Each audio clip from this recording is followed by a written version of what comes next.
Sunday day shift, 31st of July 2011, just a normal day shift, coming to work, should be quiet, come through the turnstile as per normal, up to the control room around 7 o'clock in the morning, just did a formal shift handover, nothing major to report. As it was Sunday, the possibility of highly unlikely to run during the day, not a lot going on over the weekend, there was really not a lot to hand over. What we tend to do is check the following day's safety document requirements on the Maximo system, which I did, noticed there was a cooling tower required out for maintenance for first thing Monday morning. After a cup of tea and a chat with the lads to see what routines we need to do, just a normal part going down to the locker room, putting on the PPE for the day, i.e. overalls, safety boots, carry around the safety gloves and the appropriate safety helmet and gloves for the day. So really, we wasn't expecting anything out of the ordinary. International power safety rules, which are very stringent, enable us to follow procedures for a safe system of work. Just for me, which is pretty run-of-the-mill, been a safety controller for 25 years, nothing untoward, no special requirements. It's a job that's been done, I'd say thousands of times here at Deeside. It must have been about 5:30, looking to wrap up the last job of the day, which is isolating the cooling tower for maintenance for Monday morning. The control room SOT prepared the necessary paperwork for the safety document, gave the designated person's sheet to young SOT, Tom Humphreys, who went out and made a start to apply the isolation. So I went down, decided Tom would need a hand because the lifting and handling part of it is quite onerous. It's more than a one-man job.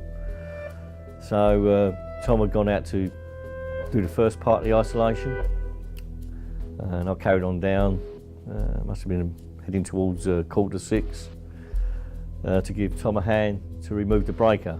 Made contact with him, met him in the 415 CW pump house switch room, made sure we were on the right item of plant that needed to be isolated, racked out the breaker, did what I considered the most riskiest part of the job, was the lifting handling part of it.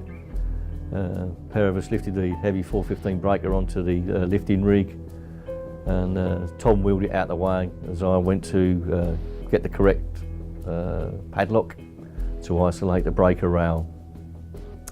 As I was isolating the breaker rail, which is an awkward job to do because of the restricted access to put the padlock round and through the breaker rail, and also the fact that the padlocks don't get used all that often. I'd left the key in, which had a brass tag on it, to just in case I needed to move the tumblers to actually release the hasp to make it lock shut. Fortunately, you have to stand the operation. You have to stand to one side of the cubicle. Cooling tower 16 breaker is situated above another breaker, which is look at the construction of it. The top part of it has got a lot of vent holes and other holes in it. But unfortunately, unbeknown to me at the time, and obviously a lot of other people, because a lot of other people have done this, performed this action many times in the life of Deeside Power Station. While I was doing it, the brass tag on the key managed to find its way through one of the small slots and made contact with a live blue phase buzz bar in the circuit breaker below. That is when all hell broke loose.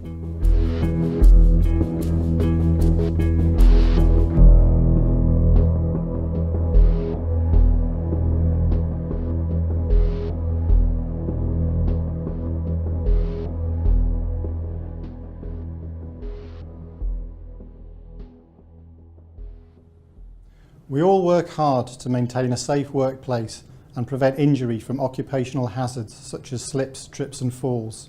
We carefully measure and monitor occupational safety performance, and consequently we have an excellent safety record, with the number of accidents to staff and contractors being very low. We have not, however, monitored process safety in the same way.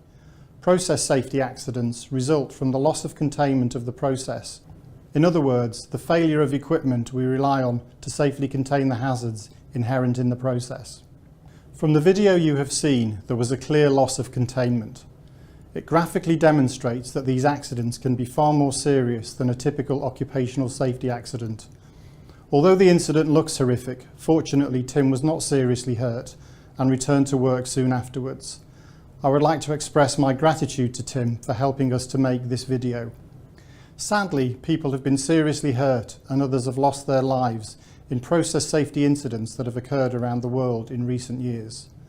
Process safety incidents are infrequent but catastrophic in nature, often causing multiple injuries. Over the next few minutes, we will look at some major incidents from the petrochemical industry and then from within our own industry. No industry is immune to such events. We depend on how well we maintain the control barriers that we have put in place to prevent such incidents from happening. When all those barriers fail, an incident will occur. During our day-to-day work, we all contribute in the management, operation and maintenance activities that maintain process safety. It is the responsibility of each and every one of us to ensure that the control barriers that prevent process safety incidents remain intact. Process safety at work is a fresh look at how well we maintain these barriers and using active monitoring with leading indicators to help us know in advance if a barrier has become weak or is failing. I am committed, and the management team is committed, to ensure that these barriers remain effective and prevent any further incidents occurring.